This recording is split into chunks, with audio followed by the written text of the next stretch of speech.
அறுபடை வீடுகளில் இரண்டாம் படை வீடான திருச்செந்தூர் முருகன் கோவிலில் குவிந்த பக்தர்கள் 8 மணி நேரம் வரிசையில் காத்திருந்து சுவாமி தரிசனம் செய்து வருகின்றனர். கூடுதல் விவரங்களோடு இணைகிறார் எமது செய்தியாளர் சதீஷ். வணக்கம். கள தகவல்கள். வணக்கம்.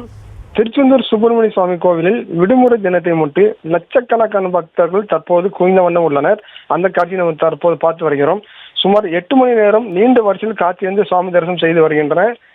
திருச்செந்தூர் சுப்பிரமணிய கோயிலானது சிறந்த பரிகாசமாக வழங்கி வருகின்றனர். மேலும் இந்த கோவில் கடற்கரை பகுதியில் அமைந்திருப்பதால் பள்ளி அரையாண்டு தேர்வு விடுமுறை முன்னிட்டு லட்சக்கணக்கான பக்தர்கள் கோவிலில் குவிந்த வண்ணம் உள்ளனர். கோவில் நடை இன்று அதிகாலை 3 மணிக்கு நடை திறக்கப்பட்டு 3 மணிக்கு விஸ்வரூப தீபாவளியும் 4 மணிக்கு உதயமார்த்தன அபிஷேகம் நடைபெற்றது.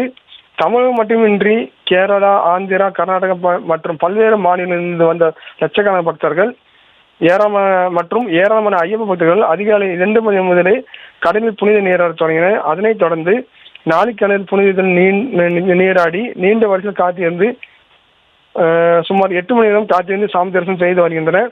மேலும் பொது மற்றும் கட்டண தனி வரிசையில் முதியோர் வரிசையில் பக்தர்கள் நீண்ட வரிசையில் காத்திருந்து சாமி தரிசனம் செய்து வருகின்றனர். இந்த தரிசன வரிசையில் கோயில் வளாகத்திலிருந்து பக்தர்கள் காத்திருந்து வருகின்றனர். விவரங்களுக்கு நன்றி சதீஷ்.